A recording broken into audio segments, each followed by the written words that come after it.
Alguna vez os he recomendado aquí en el canal ese documental que creo que está en Filmin, pero que podéis encontrar en otras plataformas, sobre los archivos de Bibi.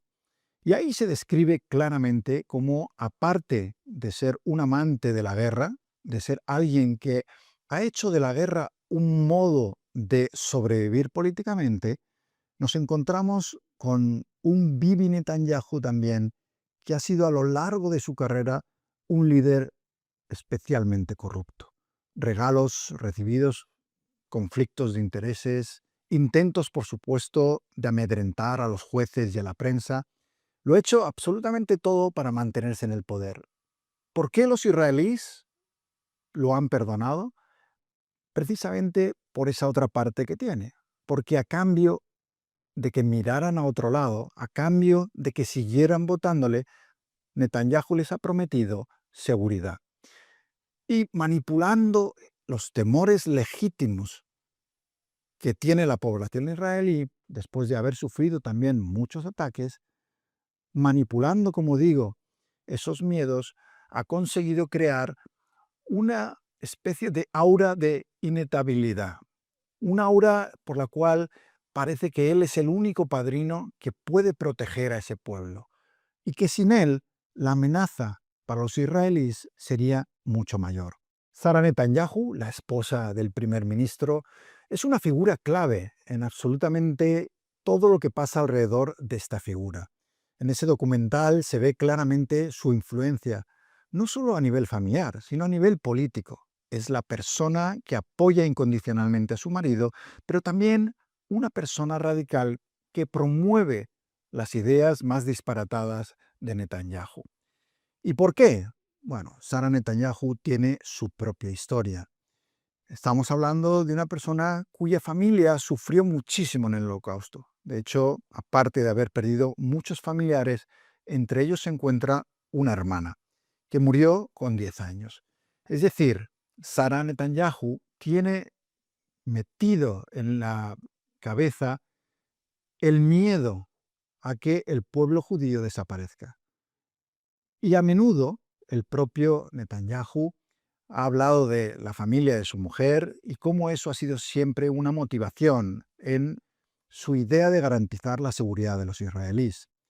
Como hemos dicho antes, aquí nadie pone en duda, por supuesto, que el judío ha sido un pueblo perseguido históricamente, ni los horrores que se han cometido contra ellos. Lo que ponemos en duda es que la respuesta a esos errores del pasado sea que Israel, o su gobierno mejor dicho, cometa otros horrores, como los que hemos vivido en Gaza. Las posibilidades de que se haga justicia con Netanyahu y sus crímenes son muy pequeñas. La Corte Penal Internacional ordenó su arresto en el año 2024, después de que quedara demostrado que había cometido terribles crímenes en Gaza, y especialmente se le acusa de uno del que existen innumerables pruebas, y es no solo la masacre de civiles después de bombardear indiscriminadamente Gaza, sino el hecho de utilizar el hambre como un arma de guerra para intentar forzar la expulsión de todos los ciudadanos de Gaza que estaban atrapados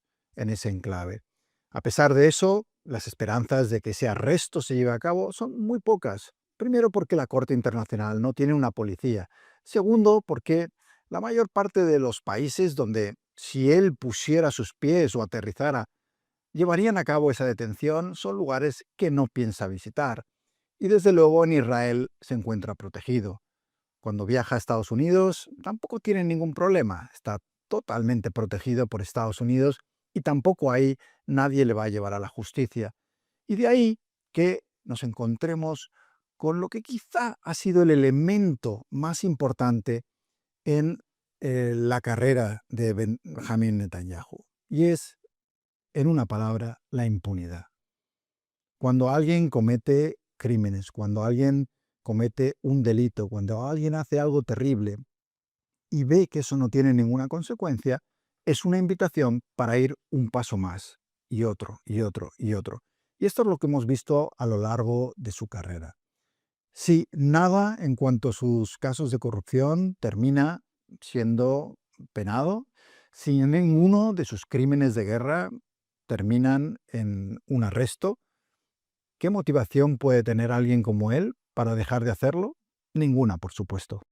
Muy al contrario, no solo no ha tenido que pagar por las consecuencias de lo que hace, sino que la propia Corte Penal Internacional, que ha tratado de hacer justicia, se ha convertido en un objetivo especialmente de Estados Unidos, llegando incluso a ser acusado de apoyar al terrorismo.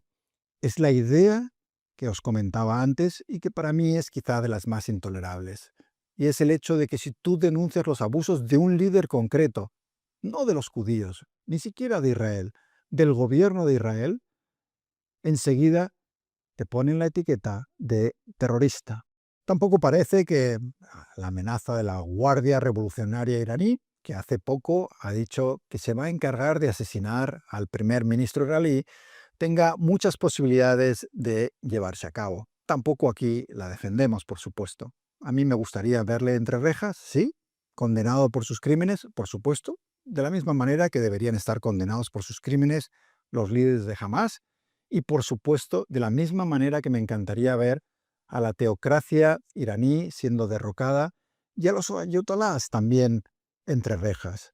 Pero más allá de eso, tiene toda la pinta de que nada de esto va a ocurrir. Y mientras Netanyahu puede, yo creo que sentirse tranquilo en lo personal, la realidad es que la mayor parte de los judíos, de los ciudadanos de Israel que están viviendo fuera de sus fronteras, especialmente también los que viven en Israel, se encuentran cada vez más inseguros, cada vez más amenazados, cada vez más odiados.